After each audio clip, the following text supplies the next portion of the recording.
नमस्कार दोस्तों, स्वागत है आपका the dictation master YouTube channel पर। दोस्तों 100 शब्द प्रति मिनट हिंदी डिक्टेशन स्टार्ट होगा 5 सेकेंड बाद। स्टार्ट। यह विडंबना की ही बात है कि इस युग में भी जातिवाद के पोषकों की कमी नहीं है। इसके पोषक कई आधारों पर इसका समर्थन करते हैं। समर्थन का एक आधार यह कहा जाता है कि आधुनिक सभ्य समाज कार्यकुशलता के लिए श्रम विभाजन को आवश्यक मानता है, और चूंकि जाति प्रथा भी श्रम विभाजन का ही दूसरा रूप है, इसलिए इसमें कोई बुराई नहीं है। इस तर्क के संबंध में पहली बात तो यही आपत्तिजनक है कि जाति प्रथा श्रम विभाजन के साथ साथ श्रमिक विभाजन का भी रूप लिए हुए हैं। श्रम विभाजन निश्चय ही सभ्य समाज की आवश्यकता है, परंतु किसी भी सभ्य समाज में श्रम विभाजन की व्यवस्था श्रमिकों के विभिन्न वर्गों में अस्वाभाविक विभाजन नहीं करती। भारत की जाति प्रथा की एक और विशेषता यह है कि यह श्रमिकों का अस्वाभाविक विभाजन ही नहीं करती, बल्कि विभाजित वर्गों को एक दूसरे की अपेक्षा ऊंच नीच भी करार देती है, जो कि विश्व के किसी भी समाज में नहीं पाया जाता। जाति प्रथा को यदि श्रम विभाजन मान लिया जाए तो यह स्वाभाविक विभाजन नहीं है, क्योंकि यह मनुष्य की रुचि पर आधारित नहीं है। कुशल व्यक्ति या सक्षम श्रमिक समाज का निर्माण करने के लिए यह आवश्यक है कि हम व्यक्तियों की क्षमता इस सीमा तक विकसित करें जिससे वह अपने पेशा या कार्य का चुनाव स्वयं कर सके।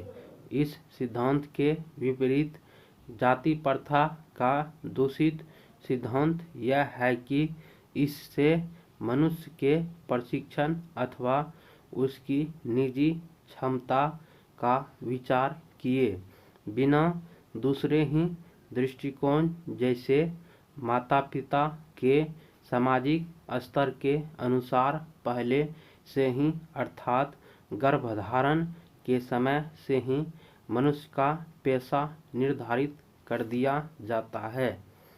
जाति प्रथा पेशे का दोषपूर्ण पूर्व निर्धारण ही नहीं करती, बल्कि मनुष्य को जीवन भर के लिए एक पेशे में बांध देती है, भले ही पेशा अनुपयुक्त या अपर्याप्त होने के कारण वह भूखों मर जाए।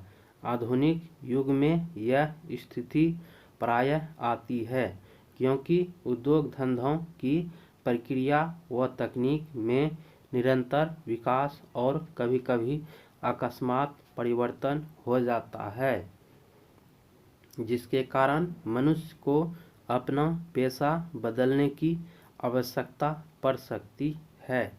और यदि प्रतिकूल परिस्थितियों में भी मनुष्य को अपना पेशा बदलने की स्वतंत्रता न हो तो इसके लिए भूखों मरने के अलावा क्या चारा रह जाता है। हिंदू धर्म की जाति प्रथा किसी भी व्यक्ति को ऐसा चुनने की अनुमति नहीं देती है जो उसका पैतृक पेशा न हो, भले ही वह उसमें पारंगत हो। इस प्रकार पेशा परिवर्तन की अनुमति न देकर जाति प्रथा भारत में बेरोजगारी का एक प्रमुख व प्रत्यक्ष कारण बनी हुई है। इस प्रकार हम देखते हैं कि श्रम विभाजन की दृष्टि से भी जाति प्रथा गंभीर दोषों से युक्त है। जाति प्रथा का श्रम विभाजन मनुष्य की स्वेच्छा पर निर्भर नहीं रहता। मनुष्य की व्यक्तिगत भावना तथा व्यक्तिगत रुचि का इसमें कोई स्थान अथवा महत्व नहीं रहता। इस आधार पर हमें यह स्वीकार करना पड़ेगा कि आज के उद्योगों में गरीबी और उत्पीड़न इतनी बड़ी समस्या नहीं जितनी यह कि बहुत से लोग निर्धारित कार्य को अरुचि के साथ केवल विवशतावश करते हैं। ऐसी स्थिति स्वभावतः मनुष्य को दुर्भावना से ग्रस्त रहकर टालू काम करने और कम काम करने के लिए प्रेरित करती है। ऐसी स्थिति में जहां काम करने वालों का न दिल लगता हो न दिमाग, कोई कुशलता कैसे प्राप्त की जा सकती है। अतः वह निर्विवाद रूप से सिद्ध हो जाता है कि आर्थिक पहलू से भी जाति प्रथा हानिकारक प्रथा है, क्योंकि यह मनुष्य की स्वाभाविक प्रेरणा, रुचि व आत्मशक्ति को दबाकर उन्हें अस्वाभाविक नियमों में जकड़ कर निष्क्रिय बना देती है। अब मैं समस्या के रचनात्मक पहलू को लेता हूँ। मेरे द्वारा जाति प्रथा की आलोचना सुनकर आप लोग मुझसे यह प्रश्न पूछना चाहेंगे कि यदि मैं जातियों के विरुद्ध हूँ तो फिर मेरी दृष्टि में आदर्श समाज क्या है। मेरा उत्तर होगा कि मेरा आदर्श समाज स्वतंत्रता, समता, भ्रातृत्व पर आधारित होगा। समाप्त।